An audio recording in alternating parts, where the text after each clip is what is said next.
ಎಲ್ಲರಿಗೂ ನಮಸ್ಕಾರ.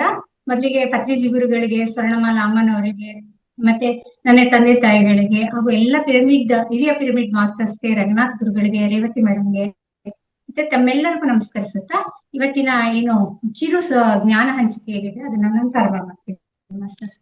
ಇವತ್ತಿನ ಜ್ಞಾನ ಹಂಚಿಕೆ ವಿಷಯ ಏನಂತ ಹೇಳಿದ್ರೆ, ನಿರ್ನಾಳ ಗ್ರಂಥಿಗಳಿಗೆ ಆಕ್ಯುಪ್ರೆಷರ್ ಅನ್ನ ಹೇಗೆ ಮಾಡ್ಕೊಂಡು ನಾವು ಆರೋಗ್ಯ ವರ್ಧನೆಯನ್ನ ಮಾಡ್ಕೋಬಹುದು ಅಂತ ಅಥವಾ ಆರೋಗ್ಯವನ್ನ ಸುಧಾರಿಸ್ಕೋಬಹುದು ಅನ್ನೋ ವಿಷಯವನ್ನ ಕುರಿತು ನಾನು ಜ್ಞಾನವನ್ನ ಹಂಚ್ಕೊಳ್ತಾ ಇದ್ದೀನಿ.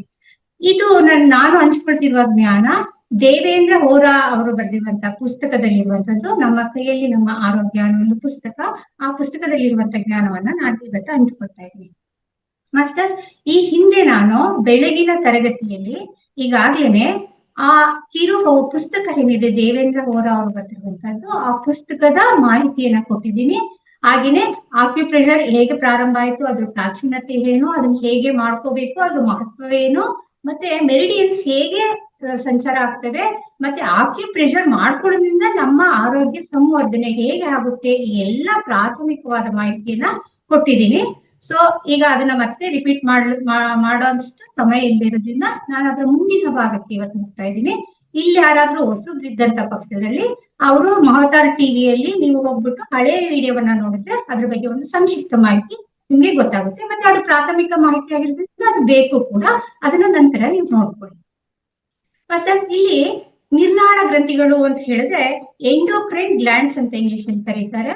ಈ ಎಂಡೋಕ್ರೈನ್ ಗ್ಲ್ಯಾಂಡ್ಸ್ ಬಗ್ಗೆ ನಮ್ಮ ರಂಗನಾಥ್ ಗುರುಗಳು ಈಗಾಗಲೇ ಬೆಳಗಿನ ತರಗತಿಯಲ್ಲಿ ತುಂಬಾ ವಿವರವಾದ ಜ್ಞಾನವನ್ನ ಕೊಟ್ಟಿದ್ದಾರೆ. ಅವರು ಎಂಡೋಕ್ರೈನ್ ಗ್ಲ್ಯಾಂಡ್ಸ್ ಜೊತೆಗೆ ಅದಕ್ಕೆ ಸಂಬಂಧಪಟ್ಟಂತ ಚಕ್ರ, ಅದಕ್ಕೆ ಬರುವಂತ ಕಲರ್ ಥೆರಪಿ, ಅದಕ್ಕೆ ಮಾಡ್ಕೊಳ್ಬೇಕಾದಂತ ಮುದ್ರೆಗಳು, ಅದಕ್ಕೆ ಮಾಡ್ಕೊಳ್ಬೇಕಾದಂತ ಬೀಜಾಕ್ಷರ ಮಂತ್ರ, ಹಾಗೇನೆ ಇನ್ನು ಆಕ್ಯುಪ್ರೆಷರ್ ಪಾಯಿಂಟ್, ಇಷ್ಟವನ್ನ ಕವರ್ ಮಾಡಿ ಅವರು ಪ್ರತಿಯೊಂದು ದಿನವೂ ಕೂಡ ಒಂದೊಂದು ನಿರ್ನಾಳ ಗ್ರಂಥಿಯ ಎಲ್ಲ ವಿವರವನ್ನ ಈಗಾಗಲೇ ಕೊಟ್ಟಿದ್ದಾರೆ.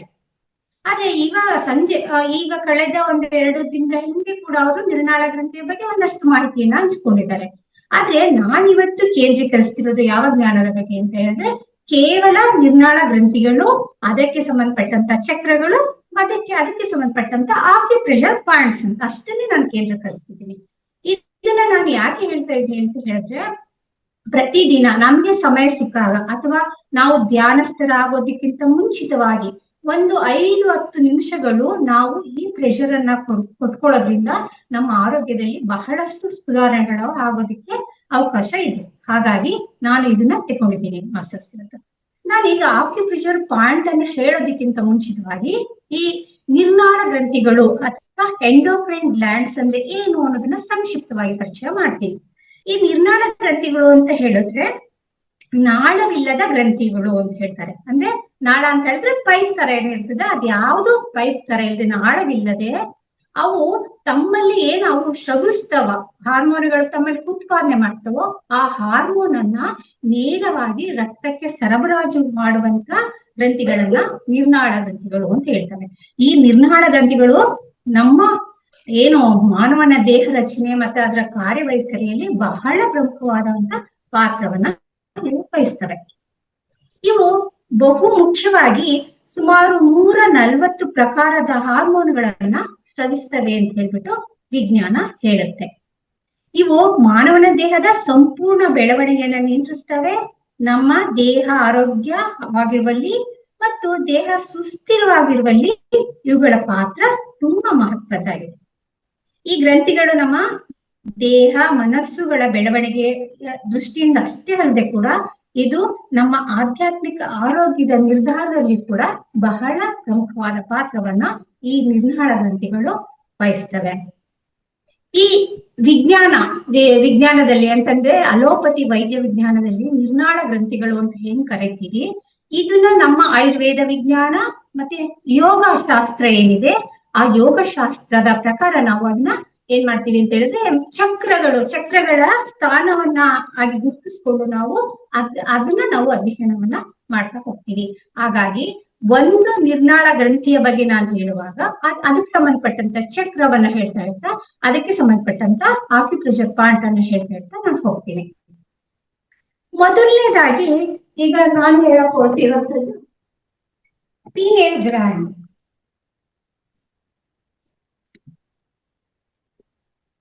ಈ ಪೀನಿಯಲ್ ಗ್ಲ್ಯಾಂಡ್ ಹೇಳಿ. ಕೇಳಿಸ್ತಿಲ್ವಾ ಮೇಡಮ್? ಕೇಳಿಸ್ತಾ ಇದೆ. ಹಾ, ಕೇಳಿಸ್ತಾ ಇದೆ. ಈ ಪೀನಿಯಲ್ ಗ್ಲ್ಯಾಂಡ್ ಅಂತ ಹೇಳೋದು ಸಹಸ್ರಾರ ಚಕ್ರಕ್ಕೆ ಸಂಬಂಧಪಟ್ಟಂತ ಒಂದು ಗ್ರಂಥಿಯಾಗಿದೆ. ಸೊ ಇದು ನಮ್ಮ ದೇಹದಲ್ಲಿ ಏನನ್ನ ನಿಯಂತ್ರಣ ಮಾಡುತ್ತೆ, ಏನನ್ನ ಕಾರ್ಯವನ್ನ ಇದು ಮಾಡುತ್ತೆ ಅಂತ ಹೇಳುವಾಗ, ದೇಹದ ನೀರಿನ ಪ್ರಮಾಣವನ್ನ ಇದು ನಿಯಂತ್ರಣ ಮಾಡುತ್ತೆ. ದೇಹದ ಎಲ್ಲಾ ಗ್ರಂಥಿಗಳ ಮೇಲ್ವಿಚಾರಣೆಯನ್ನ ಕೂಡ ಇದು ನೋಡ್ಕೊಡುತ್ತೆ. ಹಾಗೇನೆ ಅಸ್ಥಿ ಮಜ್ಜೆ ಏನಿದೆ ಅದರ ದ್ರವವನ್ನ ಇದು ನಿಯಂತ್ರಿಸುತ್ತೆ. ಹಾಗೆಯೇ ಲೈಂಗಿಕಾಪೇಕ್ಷೆಯನ್ನು ನಿಯಂತ್ರಿಸುತ್ತೆ. ನರವ್ಯೂಹದ ಸಂವರ್ಧನೆಯಲ್ಲಿ ಕೂಡ ಇದು ಬಹಳ ಪ್ರಮುಖವಾದ ಪಾತ್ರವನ್ನು ಇದು ಪೀನಿಯಲ್ ಗ್ಲ್ಯಾಂಡ್ ಅಂದ್ರೆ ಸಹಸ್ರಾರ ಚಕ್ರ ಇದು ನಿರ್ವಹಿಸುತ್ತೆ. ನಂತರದ ಗ್ರಂಥಿ, ಪ್ರಮುಖವಾದ ನಿರ್ನಾಳ ಗ್ರಂಥಿ ಯಾವುದು ಅಂತ ಹೇಳಿದ್ರೆ ಪಿಟ್ಯೂಟರಿ ಗ್ರಂಥಿ. ಈ ಪಿಟ್ಯೂಟರಿ ಗ್ರಂಥಿ ಆಜ್ಞಾ ಚಕ್ರಕ್ಕೆ ಸಂಬಂಧಪಟ್ಟದಾಗಿರ್ತದೆ. ಈ ಆಜ್ಞಾ ಚಕ್ರ ಅಥವಾ ಈ ಪಿಟ್ಯೂಟರಿ ಗ್ರಂಥಿ ವಾಯು ಮತ್ತೆ ಆಕಾಶ ತತ್ವವನ್ನ ನಿಯಂತ್ರಣ ಮಾಡುತ್ತೆ. ಎಲ್ಲಾ ಗ್ರಂಥಿಗಳ ರಾಜನಂತೆ ಇದು ಕಾರ್ಯನ ನಿರ್ವಹಿಸುತ್ತೆ. ದೇಹದ ಬೆಳವಣಿಗೆ ಹಾಗೂ ಮೆದುಳಿನ ಕಾರ್ಯಗಳನ್ನ ಮತ್ತೆ ಜ್ಞಾಪಕ ಶಕ್ತಿಯನ್ನ ಇದು ನಿಯಂತ್ರಣ ಮಾಡುತ್ತೆ. ಮುಂದಿನ ಪ್ರಮುಖವಾದ ನಿರ್ನಾಳ ಗ್ರಂಥಿ ಅಂತ ಹೇಳಿದ್ರೆ ಥೈರಾಯ್ಡ್ ಮತ್ತು ಪ್ಯಾರಾಥೈರಾಯ್ಡ್ ಗ್ರಂಥಿ. ಈ ಗ್ರಂಥಿ ನಾವು ಯೋಗಶಾಸ್ತ್ರದ ಪ್ರಕಾರ ಅಥವಾ ಆಯುರ್ವೇದ ವಿಜ್ಞಾನದ ಪ್ರಕಾರ ವಿಶುದ್ಧ ಚಕ್ರ ಅಂತ ನಾವು ಗುರುತಿಸ್ಕೊಳ್ತೀವಿ. ಇದು ಕೂಡ ವಾಯು ಮತ್ತೆ ಹೃದಯ ಶ್ವಾಸಕೋಶವನ್ನ ನಿಯಂತ್ರಣ ಮಾಡುತ್ತೆ. ದೇಹದ ಉಷ್ಣತೆಯನ್ನ ಹಾಗೂ ಕ್ಯಾಲ್ಸಿಯಂ ಲವಣವನ್ನ ಇದು ನಿಯಂತ್ರಣ ಮಾಡುತ್ತೆ. ದೇಹದ ಶಕ್ತಿಯ ಉತ್ಪಾದನೆಯಲ್ಲಿ ಇದು ಬಹಳ ಪ್ರಮುಖವಾದ ಪಾತ್ರವನ್ನ ವಹಿಸುತ್ತೆ. ನಂತರ ಮುಂದಿನ ಗ್ರಂಥಿ ಯಾವ್ದು, ಪ್ರಮುಖವಾದ ನಿರ್ನಾಳ ಗ್ರಂಥಿ ಯಾವುದು ಅಂತ ಹೇಳಿದ್ರೆ ಥೈಮಸ್ ಗ್ರಂಥಿ. ಈ ಥೈಮಸ್ ಗ್ರಂಥಿಯನ್ನ ನಾವು ಅನಾಹತ ಚಕ್ರ ಅಂತ ಹೇಳಿ ಗುರುತಿಸ್ಕೊಳ್ತೀವಿ. ಈ ಗ್ರಂಥಿ ಕೂಡ ಬಹಳ ಪ್ರಮುಖವಾದ ಗ್ರಂಥಿಯಾಗಿದೆ. ಈ ಗ್ರಂಥಿ ತಾಯಿಯು ತನ್ನ ಮಗುವನ್ನ ರಕ್ಷಿಸುವಂತೆ ಇದು ಸದಾ ರಕ್ಷಣೆ ಮಾಡ್ತಾ ಇರುತ್ತೆ. ಬೆಳೆಯುವ ಮಗುವಿಗೆ ಯಾವುದೇ ತರಹದ ರೋಗಗಳು ಬರದಂತೆ ಇದು ಸಂರಕ್ಷಣೆ ಮಾಡುತ್ತೆ. ಮಗು 1 ವರ್ಷದಾಗಿನಿಂದ ಅದು 12ರಿಂದ 15 ವರ್ಷ ಆಗುವವರೆಗೂ ಕೂಡ ಇದು ಸುರಕ್ಷಿತ ಒಂದು ಸಂರಕ್ಷಣೆಯನ್ನ ಕೂಡ ಇದು ಮಾಡ್ತಾ ಇರುತ್ತೆ. ಇದನ್ನ ನಾವು ಮಗು ಚಿಕ್ಕ ವಯಸ್ಸಲ್ಲಿರುವಾಗ ಅದು 15 ವರ್ಷ ತುಂಬುವವರೆಗೆ ಏನ್ ಮಾಡ್ಬೇಕು, ಈ ಏನು ವಿಶುದ್ಧ ಚಕ್ರದ ಈ ಬಿಂದುವನ್ನ ಬರ್ತಾ ಇದ್ರೆ ಮಗು ಮಾನಸಿಕವಾಗಿ ಮತ್ತು ದೈಹಿಕವಾಗಿ ಸದೃಢವಾಗಿ ಬೆಳೀತದೆ ಅಂತ ಹೇಳ್ಬಿಟ್ಟು ಇಲ್ಲಿ ಡಾಕ್ಟರ್ ದೇವೇಂದ್ರ ಅವರು ಹೇಳ್ತಾ ಹೋಗ್ತಾರೆ. ಆದ್ರೆ ಇವ್ರು ಹೇಳ್ತಾರೆ ಇಲ್ಲಿ, ಒಂದು ಸಲ ಶರೀರ ಸಂಪೂರ್ಣವಾಗಿ ಬೆಳೆದ ನಂತರ ಈ ಗ್ರಂಥಿ ನಿಧಾನವಾಗಿ ಗಾತ್ರದಲ್ಲಿ ಕುಗ್ಗುತ್ತಾ ಹೋಗಿ ತನ್ನ ಕಾರ್ಯವನ್ನ ಸಂಪೂರ್ಣವಾಗಿ ಸ್ಥಗಿತಗೊಳಿಸುತ್ತೆ ಅಂತ ಹೇಳ್ತಾರೆ. ನಂತರ ಇವರು ಹೇಳುವಂತ ನಿರ್ನಾಳ ಗ್ರಂಥಿ ಯಾವುದು ಅಂತ ಹೇಳಿದ್ರೆ ಅಡ್ರಿನಲ್ ಮತ್ತು ಮೆದೋಜೀರಕ ಗ್ರಂಥಿ. ಇದು ಮಣಿಪೂರ ಚಕ್ರ ಅಂದ್ರೆ ನಾಭಿ ಚಕ್ರ ಅಂತ ಏನ್ ಹೇಳ್ತೀವಿ, ಅದಕ್ಕೆ ರಿಲೇಟೆಡ್ ಆಗಿರುವಂತ ಗ್ರಂಥಿಗಳು. ಈ 2 ಗ್ರಂಥಿಗಳು ಒಂದು ಚಕ್ರಕ್ಕೆ ರಿಲೇಟೆಡ್ ಆಗಿದೆ. ಅದು ಅಡ್ರಿನಲ್ ಮತ್ತು ಮೆದೋಜೀರಕ ಗ್ರಂಥಿಗಳು. ಇದು ದೇಹದ ಅಗ್ನಿತತ್ವ ಮತ್ತು ಜೀರ್ಣಕ್ರಿಯೆಗೆ ಬೇಕಾದಂತಹ ರಸವನ್ನ ಉತ್ಪಾದನೆಯನ್ನ ಮಾಡುತ್ತೆ, ಅದನ್ನ ನಿಯಂತ್ರಣ ಮಾಡುತ್ತೆ. ರಕ್ತ ಮತ್ತು ರಕ್ತದಲ್ಲಿರುವ ಸಕ್ಕರೆ ಅಂಶ, ಸೋಡಿಯಂ, ನೀರಿನ ಅಂಶವನ್ನ ನಿಯಂತ್ರಣ ಮಾಡುತ್ತೆ. ಮತ್ತೆ ದೈಹಿಕ ಚಾಕಚಕ್ಯತೆ, ಭಯ, ಚಿಂತೆ ಮುಂತಾದವುಗಳೆಲ್ಲ ಏನು ಭಾವನಾತ್ಮಕ ವಿಷಯಗಳಿದೆ ಅವುಗಳೆಲ್ಲವನ್ನ ನಿಯಂತ್ರಣ ಈ ಗ್ರಂಥಿಗಳು ಮಾಡ್ತವೆ. ನಂತರ ಬರುವಂತದ್ದು ಇವ್ರು ಹೇಳುವಂತದ್ದು ಲೈಂಗಿಕ ಗ್ರಂಥಿಗಳು. ಮಾಸ್ಟರ್ಸ್, ಈ ನಡುವೆ ಏನ್ ಹೇಳ್ತಿದ್ದೀನಿ ನಾನು ಅಂತಂದ್ರೆ ಮಣಿಪೂರ ಚಕ್ರ ಮತ್ತು ಈಗ ನಾನು ಕೊನೆಯಲ್ಲಿ ಲೈಂಗಿಕ ಗ್ರಂಥಿಗಳು ಅಂತ ಹೇಳುವಾಗ ಅದು ಮೂಲಾಧಾರ ಚಕ್ರಕ್ಕೆ ಸಂಬಂಧಪಟ್ಟಿದೆ. ಈಗ ನಮ್ಮಲ್ಲಿ ಮಣಿಪೂರ ಚಕ್ರ ಮತ್ತು ಮೂಲಾಧಾರ ಚಕ್ರದ ನಡುವೆ ಸ್ವಾದಿಷ್ಠಾನ ಚಕ್ರ ಇದೆ. ಆದ್ರೆ ಸ್ವಾದಿಷ್ಠಾನ ಚಕ್ರಕ್ಕೆ ಪರ್ಟಿಕ್ಯುಲರ್ ಆಗಿ ಇಂಥದೇ ನಿರ್ನಾಳ ಗ್ರಂಥಿ ಅಂತ ಹೇಳಿ ಗುರ್ತಿಸ್ಕೊಳ್ಳೋದಿಲ್ಲ. ಇಲ್ಲಿ ಏನಾಗುತ್ತೆ ಅಂತ ಹೇಳಿದ್ರೆ ಮಣಿಪೂರಕ ಚಕ್ರದಲ್ಲಿ ಕಾರ್ಯನಿರ್ವಹಿಸುವಂತ ಅಡ್ರಿನಲ್ ಗ್ರಂಥಿ ಮತ್ತು ಮೂಲಾಧಾರದಲ್ಲಿ ಕಾರ್ಯನಿರ್ವಹಿಸುವಂತ ಲೈಂಗಿಕ ಗ್ರಂಥಿ, ಈ 2 ಗ್ರಂಥಿಗಳ ಪ್ರಭಾವ ಸ್ವಾದಿಷ್ಠಾನ ಚಕ್ರದ ಮೇಲೆ ಇರುತ್ತದೆ. ಇದು ಸೊ ಹಂಗಾಗಿ ಮುಂದಿನ ಗ್ರಂಥಿಗೆ ನಾನು ಹೋಗ್ತಾ ಇದ್ದೀನಿ, ಲೈಂಗಿಕ ಗ್ರಂಥಿಗಳು. ಈ ಲೈಂಗಿಕ ಗ್ರಂಥಿಗಳು ದೇಹದ ನೀರು ಮತ್ತು ಫಾಸ್ಫರಸ್ ಲವಣಗಳನ್ನ ನಿಯಂತ್ರಣ ಮಾಡುತ್ತೆ ಮತ್ತು ಲೈಂಗಿಕ ಹಾರ್ಮೋನುಗಳನ್ನ ಇದು ಉತ್ಪಾದನೆ ಮಾಡ್ತದೆ.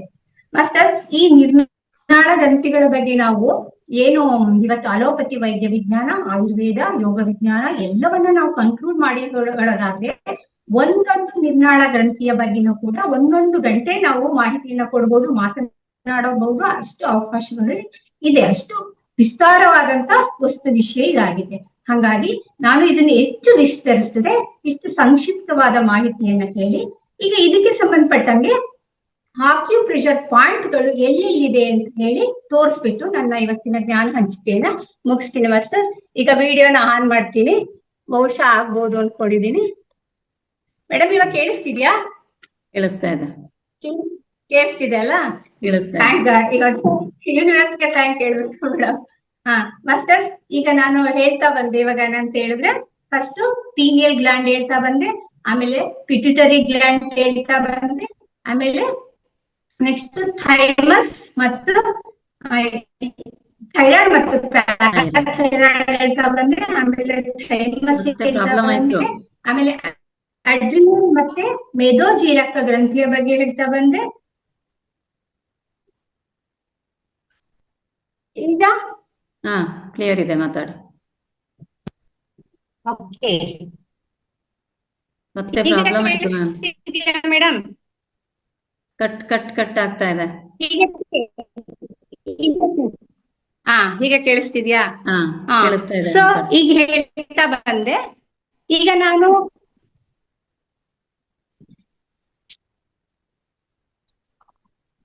ಮೇಡಮ್ ಆಚೆ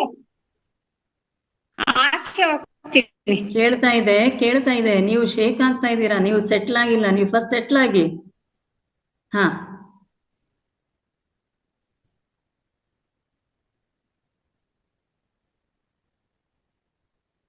ಆಚೆ ಮೇಡಮ್ ಕೇಳಿಸ್ತಿದ್ಯಾ?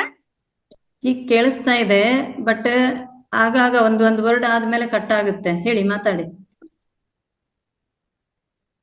ಕೇಳ್ತಾ ಇಲ್ಲ ಮ್ಯಾಮ್. ಕೇಳಿಸ್ತಿದ್ಯಾ? ಹಾ ಈಗ ನೀವು ಕೇಳಿಸ್ತಾ ಇದೆಯಾ ಅಂತ ಕೇಳುವಾಗ ಕೇಳಿಸುತ್ತೆ, ಈಗ ನೀವು ಕೇಳಿಸ್ತಿದ್ಯಾ ಮಾತಾಡಿದಾಗ ಮೇಡಮ್? ಕೇಳಿಸ್ತಾ ಇಲ್ಲ.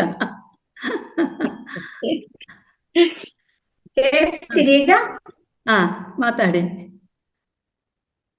ಹಾ ನೋಡಿ, ನೀವು ಕೇಳಿಸ್ತಾ ಇದೆಯಾ ಅಂದ್ರೆ ಕೇಳ್ತದೆ, ನೀವು ನೆಕ್ಸ್ಟ್ ಕಂಟಿನ್ಯೂ ಮಾಡುವಾಗ ಕೇಳೋದಿಲ್ಲ. ಅದು ದೂರ ಹಿಡಿಬೇಡಿ ಮೇಡಮ್, ಮೊಬೈಲ್ ಸಮೀಪ ಹಿಡಿ. ದೂರ ಹೋದ ತಕ್ಷಣ ಅದು ನೀವು ಕಟ್ ಆಗುತ್ತೆ. ಸ್ಪೀಕರಿಗೆ ಸ್ವಲ್ಪ ಹತ್ರ ಬನ್ನಿ ಮ್ಯಾಮ್. ನೀವು ಮಾಸ್ಟರ್, ತುಂಬಾ ಶೇಕ್ ಇವಾಗ ಆಗ್ತಾ ನಾನು ಇದ್ದೀರಾ. ನೀವು ಹೇಳ್ತಾ ಸೆಟ್ಲ್ ಆಗಿ ಹೋಗ್ತೀನಿ. ಫಸ್ಟ್. ನೀವು ಕೇಳ್ತಾ ಇದೆಯಾ ಅಂತ ಹೇಳಿದ್ಮೇಲೆ ಮತ್ತೆ ನೀವು ಶೇಕ್ ಆಗ್ತೀರಾ ಆ ಕಡೆ ಈ ಕಡೆ. ಹಂಗ್ ಮಾಡ್ಬೇಡಿ. ಸ್ಪೀಕರ್ ಹತ್ರ ನೀವು ಮುಖ ಇಡಿ, ಬಾಯಿ. ಈಗ ಮನೆಯಿಂದ ಆಚೆ ಬಂದಿದ್ದೀನಿ ನಾನು. ಕೇಳ್ತಾ ಇಲ್ಲ. ಹಾ ಹತ್ರ ಈಗ ಬಂದಿದ್ದೀನಿ. ಕೇಳ್ತಾ ಇದೆ. ಈಗ ಕೇಳ್ತಿದ್ದೀನಿ. ಓಕೆ ಹಾ ಕೇಳ್ತಾ ಇದೆ. ಮೇಡಮ್ ಇದೆ ವಿಡಿಯೋವನ್ನ ಆಫ್ ಮಾಡ್ಕೊಳ್ಳಿ. ಎಲ್ಲಿ ಹೇಗೆ ಟಚ್ ಮಾಡ್ಬೇಕು ಅಂತ ಬಾಯಲ್ಲಿ ಹೇಳಿ.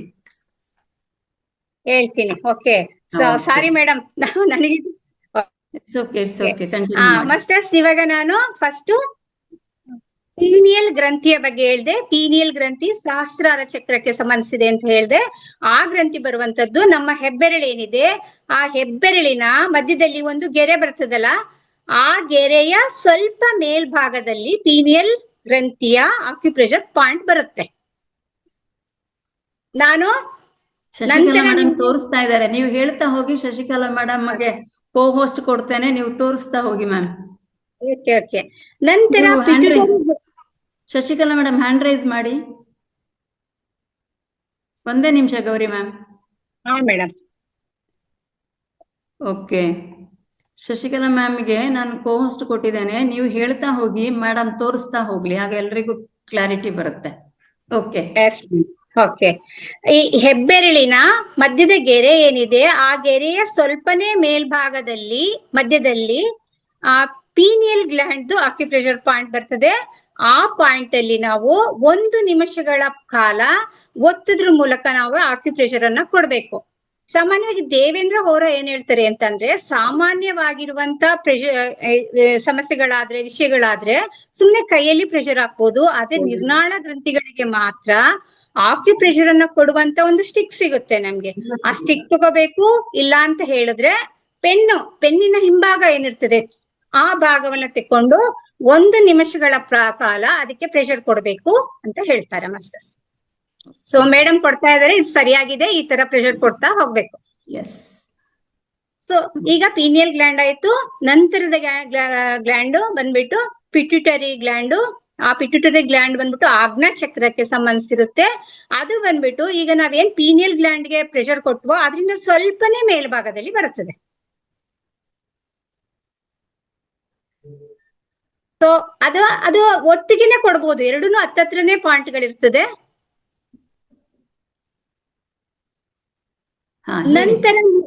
ನಂತರ ಮೂರನೇದು ವಿಶುದ್ಧ ಚಕ್ರ.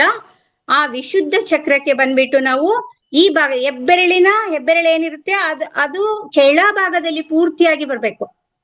ಕೆಳಭಾಗ ಅಂದ್ರೆ ನಮ್ದು ಮುಂಗೈ ಏನು ಶುರುವಾಗುತ್ತೆ ಅಲ್ಲಿಂದ ಈ ದಪ್ಪನೆ ಈ ಭಾಗ ಏನ್ ಬರ್ತದೆ ಅಲ್ಲಿ ಪ್ರೆಷರ್ ಕೊಡ್ಬೇಕು. ಎಸ್ ಕರೆಕ್ಟ್ ಮೇಡಮ್, ಅಲ್ಲಿ ಪ್ರೆಷರ್ ಕೊಡ್ಬೇಕು. ಮತ್ತೆ ಯಾವ ತರ ಅಂತ ಹೇಳಿದ್ರೆ 1 ನಿಮಿಷಗಳ ಪ್ರಕಾರ ತುಂಬಾ ಒತ್ತಿ ನಾವು ಅದಕ್ಕೆ ಪ್ರೆಷರ್ ಕೊಡ್ತಾ ಹೋಗ್ಬೇಕು. ಮತ್ತೆ ಯಾರಿಗೆ ಪ್ರಾಬ್ಲಮ್ ಇರುತ್ತೆ ಅವರಿಗೆ ಒತ್ತಿದಾಗ ಆ ಭಾಗದಲ್ಲಿ ನೋವು ಬರ್ತದೆ. ನಂತರದ ಚಕ್ರ ಅನಾಹತ ಚಕ್ರ. ಆ ಅನಾಹತ ಚಕ್ರ ಥೈಮಸ್ ಗ್ಲ್ಯಾಂಡ್ ಅಂತ ಏನ್ ಹೇಳಿದೆ, ಆ ಥೈಮಸ್ ಗ್ಲ್ಯಾಂಡ್ ಗೆ ಸಂಬಂಧಪಟ್ಟಿದ್ದು. ಅದಕ್ಕೆ ಸಂಬಂಧಪಟ್ಟಂಗೆ ಎಲ್ಲಿ ಬರುತ್ತೆ ಅಂತ ಹೇಳಿದ್ರೆ ನಾವು ಮಧ್ಯದ ಬೆರಳು ಮತ್ತೆ ಉಂಗುರದ ಬೆರಳು ಏನಿದೆ ಅದ್ರ ಮಧ್ಯ ಭಾಗದಿಂದ ಸ್ವಲ್ಪನೇ ಕೆಳಗಡೆ ಬರ್ಬೇಕು. ಈಗ ನಾವೇನು ಒಂದು ಗೆರೆ ರೇಖೆ ತೋರು ಬೆರಳಿನ ಕಡೆ ಹೋಗುತ್ತೋ ಆ ಭಾಗದಲ್ಲಿ ಈ 2 ಬೆರಳುಗಳ ಮಧ್ಯದಲ್ಲಿ ಪ್ರೆಷರ್ ಹಾಕ್ಬೇಕು. ಇದು ಅನಾಹತ ಚಕ್ರ, ಥೈಮಸ್ ಗ್ಲ್ಯಾಂಡ್ ಅಂತ ಏನ್ ಹೇಳಿದೆ ಆ ಥೈಮಸ್ ಗ್ಲ್ಯಾಂಡ್ ಗೆ ಸಂಬಂಧಪಟ್ಟಂತ ಒಂದು ಪ್ರೆಷರ್ ಪಾಯಿಂಟ್ ಆಗಿರ್ತದೆ. ನಂತರದ್ದು ಅಡ್ರಿನಲ್ ಮತ್ತು ಮೆದೋಜೀರಕ ಗ್ರಂಥಿ ಏನಿದೆ ಆ 2 ಗ್ರಂಥಿಗಳು ಕೂಡ ಮಣಿಪೂರಕ ಚಕ್ರಕ್ಕೆ ರಿಲೇಟೆಡ್ ಆದದ್ದು ಅಂತ ಹೇಳಿದೆ. ಸೊ ಅಡ್ರಿನಲ್ ಗ್ರಂಥಿ ಬಂದ್ಬಿಟ್ಟು ಎಲ್ಲಿ ಬರುತ್ತೆ ಅಂತ ಹೇಳಿದ್ರೆ ತೋರು ಬೆರಳು ಮತ್ತೆ ಮಧ್ಯದ ಬೆರಳು ಏನಿದೆ ಅದು, ಮತ್ತೆ ಈ ಕಿರು ಬೆರಳ ಕಡೆಯಿಂದ ಒಂದು ಗೆರೆ ಏನ್ ಮೇಲಕ್ಕೆ ಹೋಗುತ್ತೋ ಆ ಗೆರೆಯಿಂದ ಸ್ವಲ್ಪನೇ ಕೆಳಭಾಗದಲ್ಲಿ ಅಲ್ಲಿ ಒತ್ತಿದ್ರೆ ನಮ್ಗೆ ನೋವು ಅಥವಾ ಸೆನ್ಸ್ ಗೊತ್ತಾಗುತ್ತೆ ಮಾಸ್ಟರ್ಸ್. ಅದು ಅಡ್ರಿನಲ್ ಗ್ರಂಥಿಗೆ ಸಂಬಂಧಪಟ್ಟಂತ ಒಂದು ಪಾಯಿಂಟ್ ಆಗಿರ್ತದೆ. ಹಾಗೇನೆ ಮೆದೋಜೀರಕ ಗ್ರಂಥಿ, ಈಗ ಶುಗರ್ ಪೇಷಂಟ್ಸ್ ಎಲ್ಲ ಎಲ್ಲಿ ಮಾಡ್ಕೋಬೇಕು ಹೆಚ್ಚಿಂದು ಅಂತ ಹೇಳಿದ್ರೆ ಮೆದೋಜೀರಕ ಗ್ರಂಥಿಯಲ್ಲಿ, ಯಾಕೆಂದ್ರೆ ಅದು ಇನ್ಸುಲಿನ್ ನಿಯಂತ್ರಣ ಮಾಡುವಂತ ಒಂದು ಗ್ರಂಥಿ ಆಗಿರೋದ್ರಿಂದ. ಅದು ಎಲ್ಲಿ ಬರುತ್ತೆ ಅಂತ ಹೇಳಿದ್ರೆ ನಮ್ಮ ಉಂಗುರದ ಬೆರಳು ಏನಿದೆ ಆ ಉಂಗುರದ ಬೆರಳು ಮತ್ತೆ ಕಿರು ಬೆರಳು ಏನಿದೆ, ಕಿರುಳು ಬೆರಳು ಸೈಡ್ ಹೋಗ್ಬಾರ್ದು, ಉಂಗುರದ ಬೆರಳ ಕಡೆಯ ಭಾಗ ಒಂದು ಗೆರೆ ಕೆಳಭಾಗ ಹೋದ್ರೆ ಮತ್ತೆ ನಾವೇನು ಒಂದು ಗೆರೆ ಮೇಲೆ ಬರುತ್ತೆ ಈ ಕಡೆ ತೋರು ಬೆರಳಿನ ಕಡೆ ಆ ಪಾಯಿಂಟ್ ಅಲ್ಲಿ ಪ್ರೆಷರ್ ಆಗ್ತಾ ಹೋದ್ರೆ ಅದು ಮೆದೋಜೀರಕ ಗ್ರಂಥಿಗೆ ಸಂಬಂಧಪಟ್ಟಂತ. ಇಲ್ಲಿ ಮೇಡಮ್ ಉಂಗುರದ ಬೆರಳಿನ ಕೆಳಗಡೆ, ಇಲ್ಲಿ ಕೆಳಗೆ. Yes correct. ಅಲ್ಲಿ ಇನ್ನು ಸ್ವಲ್ಪ ಈ ಸೈಡ್ ಅಲ್ಲಿ ಬಂದ್ರೆ ಅದು ಮೆದೋಜೀರಕ ಗ್ರಂಥಿಗೆ ಸಂಬಂಧಪಟ್ಟಿರ್ತದೆ. ಈಗ ನಾಭಿ ಅಂತ ಹೇಳುವಾಗ ಇದು ನಾಭಿಗಾಯ್ತು. ಇನ್ನು ಸ್ವಾದಿಷ್ಠಾನ ಚಕ್ರಕ್ಕೆ ನಿರ್ದಿಷ್ಟವಾದ ಗ್ರಂಥಿ ಇರೋದಿಲ್ಲ. ಅದು ಅಡ್ರಿನಲ್ ಗ್ರಂಥಿ ಮತ್ತು ಲೈಂಗಿಕ ಗ್ರಂಥಿಗಳು 2ರ ಮಿಶ್ರಣದಿಂದ ನಿಯಂತ್ರಿಸಲ್ಪಡುತ್ತೆ ಅಂತ ನಾನು ಹೇಳಿದೆ. ಅದಕ್ಕೆ ಸಂಬಂಧಪಟ್ಟಂಗೆ ಈಗ ಅದೆಲ್ಲಿ ಬರ್ತದೆ ಅಂತಂದ್ರೆ ಮಧ್ಯಭಾಗದಲ್ಲಿ ಬರ್ತದೆ, ಕೈಯ ಮಧ್ಯಭಾಗದಲ್ಲಿ ಬರ್ತದೆ. ಈ ತರ ಮಧ್ಯಭಾಗದಲ್ಲಿ ಪ್ರೆಷರ್ ಆಗ್ತಾ ಹೋಗೋದು. ಇನ್ನು ಲೈಂಗಿಕ ಗ್ರಂಥಿಗಳು ಅಂತ ಬರುವಾಗ ವೃಷಣ ಮತ್ತು ಅಂಡಾಶಯಗಳಿಗೆ ಸಂಬಂಧಪಟ್ಟಿರ್ತದೆ. ಈ ವೃಷಣ ಅಂತ ಬರುವಾಗ ಈ ಮುಂಗೈಯ ಗೆರೆ ಏನಿರ್ತದೆ, ಮುಂಗೈಯ ಗೆರೆ ಕಡೆಯಲ್ಲಿ ಕೆಳಭಾಗದಲ್ಲಿ ವೃಷಣಕ್ಕೆ ಸಂಬಂಧಪಟ್ಟಂಗೆ ಹೆಬ್ಬೆರಳಿನ ಸೈಡ್ ಅಲ್ಲಿ ವೃಷಣಕ್ಕೆ ಸಂಬಂಧಪಟ್ಟಂತ ಪಾಯಿಂಟ್ ಇರ್ತದೆ. ಮತ್ತೆ ಕಿರು ಬೆರಳಿನ ಸೈಡ್ ಅಲ್ಲಿ ಅದು ಅಂಡಾಶಯಕ್ಕೆ ಸಂಬಂಧಪಟ್ಟಂಗೆ ಇರ್ತದೆ. ಈ ಮುಂಗೈಯ ಗೆರೆ ಏನಿರ್ತದೆ ಎಂಡ್ ಆಗುತ್ತೆ ಅದರಿಂದ ಸ್ವಲ್ಪನೇ ಕೆಳಭಾಗದಲ್ಲಿ ಕಿರು ಬೆರಳಿನ ಸೈಡ್ ಅಲ್ಲಿ ಅಂಡಾಶಯಕ್ಕೆ ಸಂಬಂಧಪಟ್ಟಿರ್ತದೆ. ಮತ್ತೆ ಹೆಬ್ಬೆರಳಿನ ಸೈಡ್ ಅಲ್ಲಿ ವೃಷಣಕ್ಕೆ ಸಂಬಂಧಪಟ್ಟಂತ ಪಾಯಿಂಟ್ ಇರ್ತದೆ ಮಾಸ್ಟರ್ಸ್. ಇದಿಷ್ಟು ಪಾಯಿಂಟ್ ಅನ್ನ ಪ್ರತಿದಿನ ನಾವು 5 ಮಿನಿಟ್ ಮಾಡ್ತಾ ಅದು ನಮ್ಗೆ ಕಾಯಿಲೆ ಇಲ್ದಿರ್ಲಿ, ನೋವಿನ ಸೆನ್ಸ್ ಇಲ್ದಿರ್ಲಿ ಇದಕ್ಕೆಲ್ಲವನ್ನು ಪ್ರತಿದಿನ ಒಂದಷ್ಟು ಹೊತ್ತು ನಾವು ಪ್ರೆಷರ್ ಕೊಟ್ಕೊಳ್ಳೋದ್ರಿಂದ ನಾವು ಆರೋಗ್ಯವನ್ನ ಸಮೃದ್ಧಿಸ್ಕೋಬಹುದು ಅಂತ ಹೇಳಿ ದೇವೇಂದ್ರ ಅವರ ಹೇಳ್ತಾರೆ. ಸೊ ಇದಿಷ್ಟು ಇವತ್ತಿನ ನನ್ನ ಜ್ಞಾನ ಹಂಚಿಕೆ ವಿಷಯ ಆಗಿತ್ತು. ಇಷ್ಟು ಅಡಚಣೆ ಆಗಿದ್ದಕ್ಕೆ ನನ್ನ ಕಡೆಯಿಂದ ಕ್ಷಮೆ ಕೇಳ್ಕೊಡ್ತೀನಿ. ದಯವಿಟ್ಟು ಕ್ಷಮಿಸಿ. ಸಾರಿ.